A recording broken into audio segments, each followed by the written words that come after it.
ताला जी ज़ात बाबरकात हुकुम फरमाइंदो सूर फूके।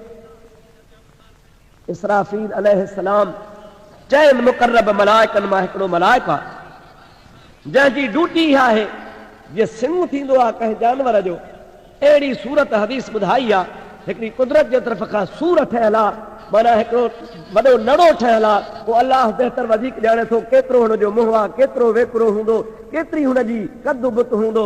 उहा अलाह जे अमर सां इसराफील अलैहिस्सलाम खे फूकणी आहे ऐं 3 दफ़ा सूर फूकबी। हे मां पहिरीं सूर फूकण जो बयान थो कयां पियो।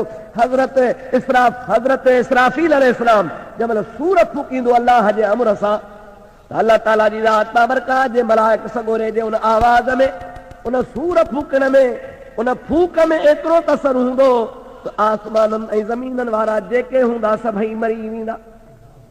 का शइ न रहंदी आसमाननि ऐं ज़मीननि जे विच ते। ज़रा गौर कजो, आसमाननि ऐं ज़मीननि जे विच ते जो कुझु हूंदो सो ख़तम थी वेंदो। जंहिं महिल हर शइ ख़तम थी वेंदी, अल्लाह ताला जी ज़ात बाबरकात फरमाईंदो फमल बक़िया, ओ इसराफील सॼो जहान ख़तम करे छॾी, आसमान ज़मीन जे विच ते हर शइ मारे छॾई मां अल्लाह जे अमर सां। फमन बक़िया, वो बाक़ी आहे। महबूब करीम फरमाइनि था अल्लाह आलम, अल्लाह ॼाणे बि थो, ख़ुदा खे ख़बर बि आहे, पर ॼाणंदे ॿुझंदे मालूमात हूंदे वरी पुछे थो। इन में हिकमत आहे, इन में राज़ आहे, इन में ईअं कोन कबो त माज़ अल्लाह ताला जी ज़ात बाबरकात खे ख़बर कान्हे का। न, अल्लाह पंहिंजे इल्म हूंदे, अल्लाह ताला पंहिंजे मालूमात हूंदे ख़ुदा खे सभु शइ ख़बर आहे। पर पुछंदो फमन बक़िया, केरु बाक़ी रहियो? हज़रत इसराफील अलैहिस्सलाम जवाब ॾींदो या रब बक़यत अंतल हय्युल लज़ी ला यमूतु व बक़यत हमलतुल अर्श व बक़ा जिब्राईल व मीकाईल व बक़ीतु अना। ऐ मुंहिंजा रब, तोखे सभु ख़बर आहे। मूं जेका पहिरीं सूर फूकी आहे उन में मुंहिंजा रब्बुल आलमीन, तो चयो त आसमान ज़मीन जे विच वारी शइ सभु ख़तम थी वञे। हाणे वरी थो पुछी त केरु बाक़ी आहे? सभ खां पहिरीं ॻाल्हि अंतल हय्युल लज़ी ला यमूत, तूं रब बाक़ी आहे। उहो रब आहे जो हय्युल क़य्यूम आहे, तोखे फना आहे कान का, तूं सदाईं बाक़ी आहे। ॿियो बक़यतुल हमलतुल अर्श, ऐं तुंहिंजे अर्श जे खणण वारा मलाइक बाक़ी आहिनि। व बक़ा जिब्राईल व मीकाईल व बक़ीतु अना, जिब्रील बि जहिड़ो आहे, मीकाईल बि जहिड़ो आहे, ऐं मुंहिंजा मौला मां इसराफील बि आहियां।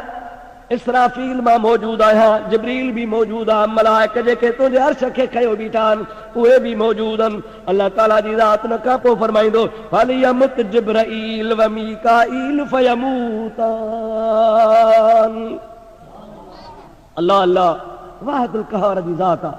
अल्लाह ताला जो प्यारो हबीब पाक अलैहिस्सलाम फरमाइनि था जंहिं रब करीम जी ज़ात खे रिपोर्ट मिलंदी त जिब्रील बि जहिड़ो आहे, मीकाईल बि जहिड़ो आहे, इसराफील बि जहिड़ो आहे, हमलतुल अर्श बि जहिड़ा आहिनि, अल्लाह त हय्युल क़य्यूम आहे। त उन खां बाद में जेको आर्डर ईंदो, अमर ईंदो, रब चवंदो त जिब्रील बि मरी वञे, त मीकाईल बि मरी वञे।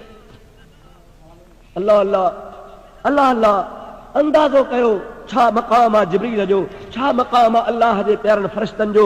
अल्लाह ताला जी ज़ात बाबरकात जो अमर थींदो त इहे ॿई फ़रिश्ता गुज़ारे वञनि। उन खां बाद में जंहिं महिल अल्लाह जो अमर थींदो ॿई गुज़ारे वञनि त रब करीम जी दरबार में हज़रत मलकुल मौत यानी हज़रत इज़राईल अलैहिस्सलाम वाहिदुल क़हार जी दरगाह में रिपोर्ट कंदो क़द मात जिब्राईल व मीकाईल या रब्बल आलमीन।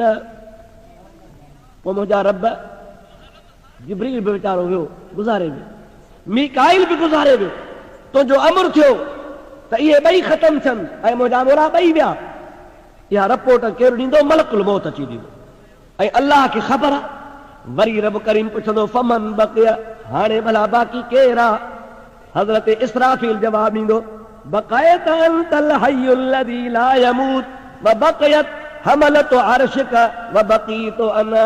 ऐं मुंहिंजा मौला, तूं हमेशह हय्युल क़य्यूम बाक़ी आहे, तुंहिंजे अर्श जे खणण वारा मलाइक बाक़ी आहिनि, मां बि बाक़ी आहियां। उन खां पोइ रब ताला फरमाईंदो त हामिलीन अर्श, मुंहिंजे अर्श खणण वारा, उन्हनि खे बि खपे त मरी वञनि, उनखे बि दुनिया में हाणे रहणो कोन्हे को। अल्लाह जो अमर थी वेंदो, रब करीम जे ज़ात बाबरकात जे अर्श खणण वारा मलाइक बि वफ़ात करे वेंदा। या पहिरीं सूर जो असर थो हले। जेका पहिरीं सूर इसराफील फूकी आहे, हे उन जो असर आहे अञा हले थो। हाणे मुंहिंजे रब करीम जे अमर खां पोइ हामिलीन अर्श बि गुज़ारे वेंदा। जॾहिं हामिलीन अर्श गुज़ारे वेंदा, उन खां बाद अल्लाह ताला जी ज़ात बाबरकात अर्श इलाही खे अमर कंदो, पंहिंजे अर्श खे ख़ुदा हुकुम कंदो, ऐं मुंहिंजा अर्श अर्ज़ कंदो लब्बैक या रब। अल्लाह ताला फरमाईंदो इसराफील खां सूर खस, हज़रत इसराफील खां इहा सूर खस। हाणे इसराफील खे ॼणी न आहे, ॿ सूरूं अञा पोइ थींदियूं, इहा बाक़ी जेका सूर ॼणी अथसि सा पोइ ॼणी आहे। हाणे इसराफील खां सूर वापसि वठ। नबी मुकरम सल्लल्लाहु अलैहि वसल्लम जी ज़ात बाबरकात फरमाइनि था, अल्लाह जे अमर मुबारक सां इसराफील अलैहिस्सलाम खां अल्लाह जो अर्श मुअल्ला सूर खे वापसि वठंदो। उन खां बाद वरी मलकुल मौत ईंदो। अल्लाह चई छॾियो न त हामिलीन अर्श मरणु खपे, उनखे मरी वञनि। हाणे हज़रत इज़राइल अलैहिस्सलाम अची अर्ज़ कंदो, मलकुल मौत अची अर्ज़ कंदो, मुंहिंजा मौला हामिलीन अर्श बि गुज़ारे विया, हामिलीन अर्श बि जहान छॾे विया, हिन दुनिया मां हलिया विया। अल्लाह ताला जी ज़ात बाबरकात मलकुल मौत खे फरमाईंदो, अंत ख़ल्क़ुम मिन ख़ल्क़ी ख़लक़तुका लिमा रअयत फमुत फयमूत। हुज़ूर अकरम अलैहिस्सलाम जी ज़ात बाबरकात फरमाइनि था त अल्लाह जी ज़ात मलकुल मौत खे चवंदो, ओ मलाइका तूं बि मुंहिंजी मख़लूक आहे, मुंहिंजे मख़लूक मां ई मां जीअं ॿी पैदा कई आहे, तोखे पैदा कयो अथमि, ऐं तो ॾिठो त मां पंहिंजे ॿी मख़लूक सां छा कयो आहे, उहा सॼी मख़लूक मूं मारे छॾी आहे। जिब्रील वियो, मीकाइल वियो, हमलतुल अर्श विया, मा फिस समावात वल अर्ज़ सभई हलिया विया। हाणे ओ प्यारा इसराफील तोखे बि, ओ प्यारा मलकुल मौत तोखे बि मरणु खपे। नबी करीम जी ज़ात बाबरकात फरमाइनि था, पोइ अल्लाह जे अमर सां हाणे हज़रत मलकुल मौत बि गुज़ारे वेंदो।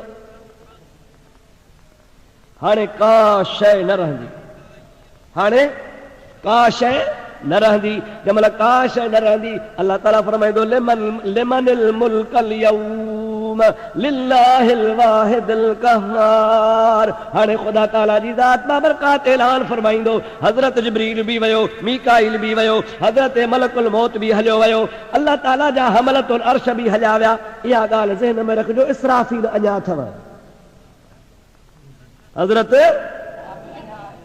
निंड त कान्हे न, हज़रत इसराफील अञा आहे, मलकुल मौत वञे थो हलियो। हाणे अल्लाह ताला जी ज़ात बाबरकात जॾहिं का शइ न रहंदी, फरमाईंदो लिमनिल मुल्कुल यौम, अॼु कंहिंजी बादशाही आहे, कंहिंखे जवाब ॾियण जी ताक़त कान हूंदी, को हूंदो ई कोन त केरु जवाब ॾे।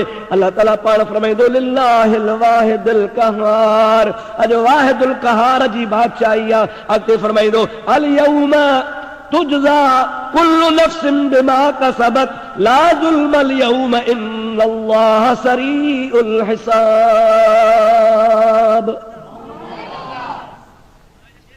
अॼु तव्हांखे बदिलो मिलंदो, तव्हां जेका कमाई कई हूंदी, जेके तव्हां अमल कया हूंदा, दुनिया में जेके बि तव्हां नेकियूं कयूं हूंदियूं, पुछड़ायूं कयूं हूंदियूं, सवाब जा कम कया हूंदा, गुनाह जा कया हूंदा, अल यौम तुजज़ा कुल्लु नफ्सिन बिमा कसबत ला ज़ुल्मल यौम। पर इन सां गॾु इहो बि ऐलान थींदो त ला ज़ुल्मल यौम, कंहिंसां बेइंसाफ़ी कान थींदी। हज़रत उमर सईद रज़ी अल्लाह अन्हु जो कौल आहे, पाण फरमाइनि था त जेकॾहिं अल्लाह ताला जी ज़ात बाबरकात फ़रिश्ता जेके मासूम आहिनि, उन्हनि सभिनि खे जहन्नम में मोकिले त अल्लाह जी इहो अदल ऐं इंसाफ़ आहे, ज़ुल्म न आहे। सहाबन किरामनि पुछो, ऐं फारूक आज़म इहो कीअं? मलाइक ला यासून अल्लाह मा अमरहुम व यफ़अलून मा युमरून, बेफ़रमानी न आहिनि कंदा। हाणे जेके बेफ़रमान न आहिनि, उन्हनि बेफ़रमानी न करण वारनि खे अल्लाह ताला जी ज़ात जहन्नम में मोकिले, इंसाफ़ कोन्हे। तूं थो चवीं त इहो अदल आहे, इहो कीअं अदल आहे सम्झाए। फारूक आज़म रज़ी अल्लाह ताला अन्हु फरमाइनि था, अल्लाह ताला जी ज़ात बाबरकात मलाइकनि खे मासूम कयो, मलाइकनि खे पाक कयईं, मलाइकनि खे हर बुराईअ खां परे रखियईं, मलाइकनि खे अल्लाह ताला ॿी मख़लूक खां मुअज़्ज़ज़ बनायो, मलाइकनि खे अल्लाह ताला जी ज़ात नूर मां पैदा फरमायो। एॾा वॾा ख़ुदा जे ज़ात बाबरकात मलाइकनि ते एहसान कया। अल्लाह चवेनि, ओ मलाइको, अवां मुंहिंजे इबादत जो हक़ छो न अदा कयो? एॾो शर्फ़ ॾिनो माव छो न मुंहिंजी इबादत जो हक़ अदा कयो। वो मलाइकनि खे ताक़त न आहे जो मदीने वारे साईं मुहम्मद अमीर सल्लल्लाहु अलैहि वसल्लम फरमायो आहे मा अबदनाक हक़ इबादतक, ऐ मुंहिंजा मौला असां तुंहिंजे इबादत जो हक़ ई कोन अदा करे सघिया आहियूं। जेकॾहिं अल्लाह जो हबीब हक़ नथो अदा करे सघे त मलाइक किथां कंदा। हज़रत अमीर उमर थो चवे हाणे जेकॾहिं अल्लाह चवे त तव्हां मुंहिंजे इबादत जो हक़ अदा न कयो आहे तंहिंजे करे दोज़ख में मोकिलियाव, इहो ज़ुल्म न आहे या अल्लाह जी अदालत आहे। बहरहाल हिन आयत में अल्लाह ताला जी ज़ात बाबरकात फरमाए थो अल यौम तुजज़ा कुल्लु नफ्सिन बिमा कसबत, अवा जो कुछ भी कयो हूंदो अवा खे उन कमाईअ जो बदिलो मिलंदो। ला ज़ुल्म अल यौम, अॼु ॾींहुं कंहिंजे मथां ज़ुल्म कोन थींदो। इन्नल्लाह सरीउल हिसाब, छाजे करे त रब करीम जी ज़ात बाबरकात तकड़े हिसाब वठण वारो आहे। ओ मुंहिंजा प्यारा दोस्तो मुस्लमान भाइरो, गौर जो मक़ाम आहे जेकॾहिं अल्लाह जी ज़ात बाबरकात पंहिंजे प्यारे हबीब पाक अलैहिस्सलाम जे उम्मत जे मथां एहसान फरमाए असांखे हिन दुनिया में मोकिलियईं, ईमान ॾिनई, नेमत ॾिनई, असांजो फर्ज़ आहे आख़िर जो समर तयारु कयूं। दुरूद शरीफ़ बुलंद आवाज़ सां वसल्लम अलैहि। हाणे इहा तव्हांजे ज़हन में ॻाल्हि वेहिजी वई त हाणे हर शइ ख़तम थी वेंदी। अल्लाह ताला जी ज़ात फरमाईंदो अॼु कंहिंजी बादशाही आहे, को वर्दी कोन ॾींदो। हाणे इहे माण्हू या मख़लूक आसमान ज़मीन जे विच वारी शइ बम्बई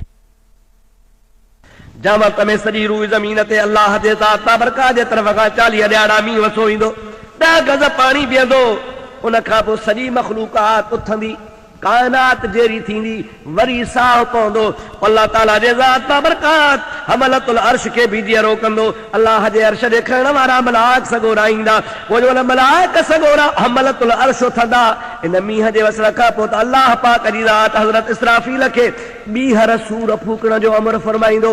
हाणे सूर ॿीहर थी फूकजे। दुरूद पढ़ तो ॻाल्हि ॿुधाए छॾियां।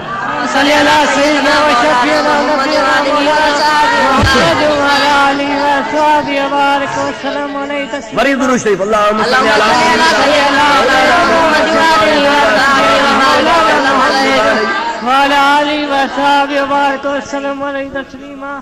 की वेंदी। सूर फूकण खां बाद में जिब्रील बि ज़िंदा थींदो त मीकाईल बि ज़िंदा थींदो। जिब्रील ज़ेरो थियो, मीकाईल ज़ेरो थियो पियो, वरी क़यामत बि क़ाइम थी वेंदी। हाणे जॾहिं क़यामत क़ाइम थी वेंदी अल्लाह ताला जी ज़ात बाबरकात जे बारे में मां तव्हांखे मुंड में ॿुधायो आहे, मां त पस मंज़र तव्हांखे क़यामत जो ॿुधायोसि। हाणे जॾहिं क़यामत क़ाइम थी वई रब करीम जी ज़ात बाबरकात 70 साल जे अरसे ताईं कंहिं ॾे तवज्जो ई कोन फरमाईंदो। यानी पंहिंजे रहमत वारी नज़र अल्लाह ताला जी ज़ात बाबरकात कहीं ॾे कोन कंदा। रब करीम जे ज़ात बाबरकात जी उहा रहमत वारी निगाह कंहिंजे मथां कान हूंदी। इहे कोन्हे को त माज़ अल्लाह ख़ुदा जे नज़र खां को परे हूंदो, भला अल्लाह ताला जी ज़ात बाबरकात पंहिंजे मथां रहमत जी नज़र कोन फरमाईंदो। 70 साल गुज़रंदा। क़ुर्बान मुंहिंजे हबीब त नबी करीम जी ज़ात फरमाइनि था 70 साल जे अरसे में माण्हू रोअंदा, एतिरो रोंदा। नबी करीम जी ज़ात बाबरकात फरमाइनि था हिसाब कोन थींदो। अल्लाह जी ज़ात बाबरकात तवज्जो कोन फरमाईंदो, निगाह कोन फरमाईंदो, रहमत कोन फरमाईंदो। हत्ता तलक़त अद्दुमू, हबीबन करीमन जी ज़ात बाबरकात फरमाइनि था रोई रोई रोई माण्हुनि जे अखियुनि जा ॻोढ़ा ख़ुश्क थी वेंदा। अल्लाह पनाह ॾे, चओ आमीन। अल्लाह ताला हिन ॾुख सूर खां बचाए, चओ आमीन। रोई रोई माण्हुनि जे अखियुनि जा ॻोढ़ा ख़तम थी वेंदा। हत्ता तलक़त अद्दुमू, अखियुनि जा ॻोढ़ा ख़तम थी वेंदा। नबी करीम जी ज़ात बाबरकात फरमाइनि था जॾहिं ॻोढ़ा ख़तम थींदा त अखियुनि मां रत वहणु शुरू थी वेंदो। रत जो वहणु शुरू थींदो। उन खां बाद में 70 साल जे अरसे गुज़रण खां पोइ सफ़ारशी ॻोल्हींदा। छा ॻोल्हींदा? सफ़ारशी ॻोल्हींदा।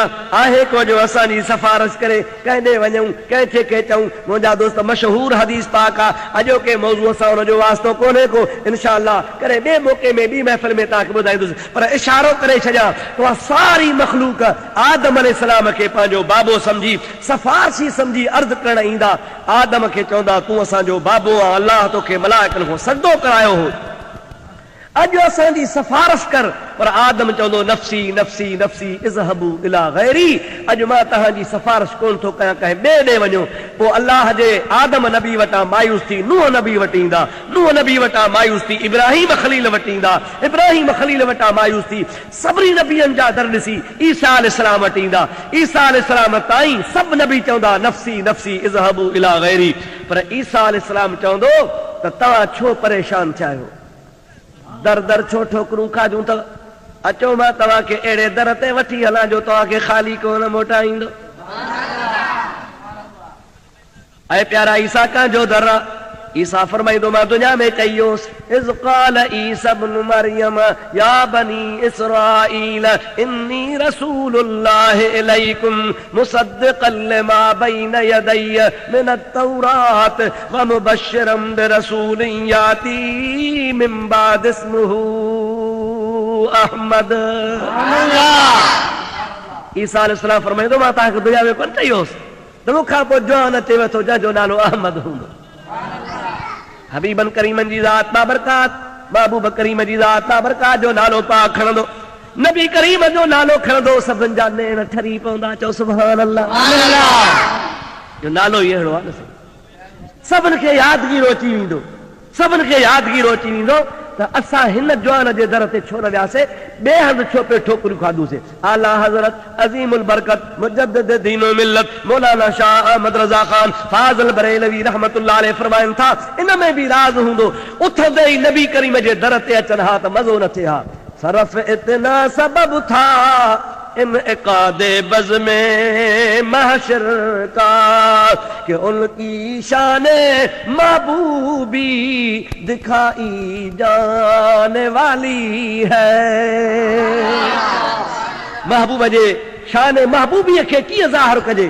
जेकॾहिं उथंदे ई नबी करीम जे दर ते अचनि हा, शायदि चवे हा त नबी करीम बि कमु कयो आहे, शायदि ईसा बि करे हा, नबी करीम कमु कयो आहे, शायदि इब्राहिम बि मुंहिंजो कमु करे हा, नबी करीम मुंहिंजी सिफारिश कई आहे, शायदि दाऊद नबी बि कमु करे हा।